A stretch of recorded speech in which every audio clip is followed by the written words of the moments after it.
Pada awalnya, kita diperkenalkan dengan tanah Kanaan yang telah dijanjikan oleh Tuhan kepada Abraham, Ishak, dan Yakub. Tanah ini akan menjadi tempat tinggal bagi keturunan mereka, bangsa Israel. Namun tanah yang dijanjikan ini tidak kosong.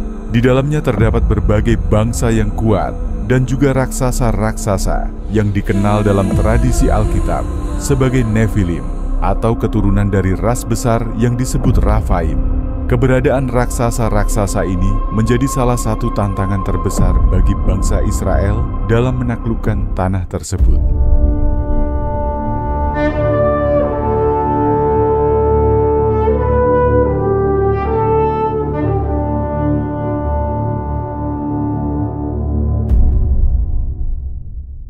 Konsep Nephilim berasal dari Kejadian 6:4 yang menyebutkan, pada waktu itu ada raksasa-raksasa di bumi, dan juga sesudahnya, ketika anak-anak Tuhan, malaikat, datang kepada anak-anak perempuan manusia dan memperanakkan anak-anak bagi mereka. Itulah orang-orang yang terkenal sebagai pahlawan-pahlawan yang terkenal zaman dahulu. Nephilim dianggap sebagai hasil perhubungan antara malaikat yang jatuh dan manusia, menghasilkan keturunan yang sangat besar dan kuat, seringkali disebut raksasa dalam beberapa terjemahan Alkitab. Setelah banjir besar yang memusnahkan hampir seluruh kehidupan di bumi, diyakini bahwa hanya keluarga Nuh yang selamat. Namun, meskipun kehidupan fisik di bumi dihancurkan, ada yang berpendapat bahwa roh-roh najis yang sebelumnya berperan dalam menciptakan Nephilim tetap ada, bersembunyi di antara dunia spiritual. Para roh ini tidak musnah dalam banjir, dan keberadaan mereka memengaruhi umat manusia yang baru saja dipulihkan setelah bencana besar itu. Beberapa kelompok yang muncul di sekitar tanah Kanaan yang mungkin merupakan penerus atau efek dari roh-roh najis ini disebutkan dalam berbagai bagian Alkitab. Dalam Bilangan 13:33, para pengintai Israel melaporkan bahwa mereka melihat orang-orang raksasa, anak-anak enak, keturunan dari orang raksasa, yang menyiratkan bahwa meskipun tubuh fisik Nephilim mungkin musnah dalam banjir, pengaruh mereka, mungkin dalam bentuk roh-roh atau entitas jahat yang tersisa, terus muncul di dunia manusia. Salah satu kelompok yang paling terkenal dari bangsa raksasa ini adalah anak-anak enak. Enak atau anak merupakan salah satu keturunan Rafaim yang dikenal sebagai raksasa. Dalam Bilangan 13 ayat 22 disebutkan, mereka pergi ke sana sampai ke Hebron. Di sana tinggal Ahiman, Sesai, dan Talmai, anak-anak enak. Hebron adalah tempat yang dikenal sebagai pusat keberadaan anak-anak enak yang dikatakan memiliki tubuh yang sangat besar dengan tinggi sekitar 9 meter. Beberapa sumber menyebutkan sampai 15 meter. Dalam Yosua 14 ayat 12, Kaleb menyatakan tekadnya untuk mengalahkan keturunan enak yang masih ada di Hebron. Sekarang berikanlah kepadaku pegunungan itu yang dijanjikan Tuhan kepada saya pada waktu itu, sebab engkau dengar pada waktu itu bagaimana orang enak ada di sana, kota-kota yang besar dan berbenteng. Jika Tuhan menyertai saya akan menghalau mereka, seperti yang dijanjikan Tuhan. Meskipun sebagian besar raksasa-raksasa ini sudah diberantas oleh bangsa Israel, beberapa masih bertahan di daerah tertentu.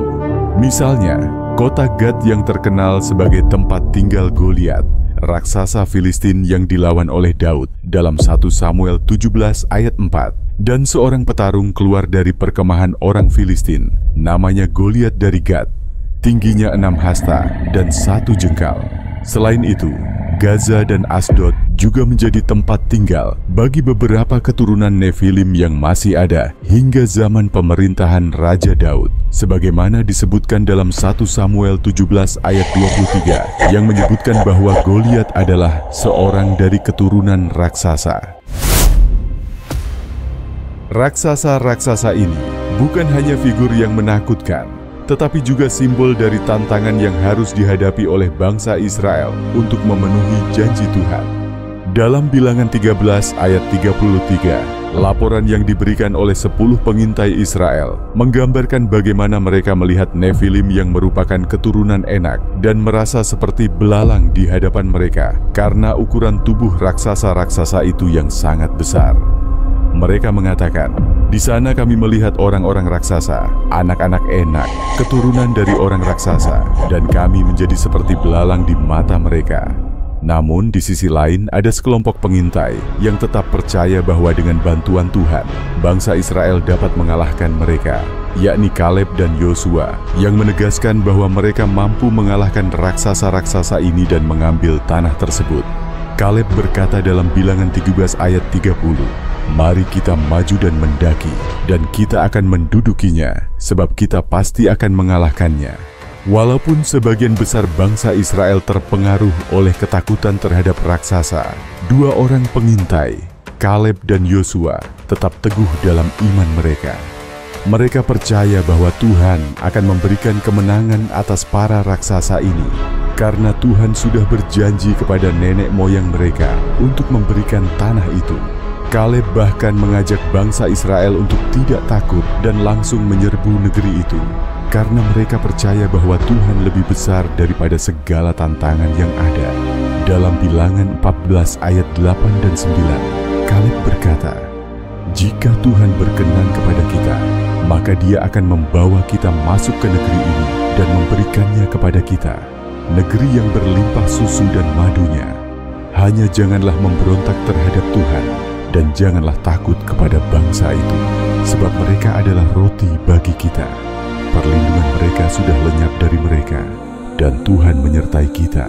Janganlah takut kepada mereka."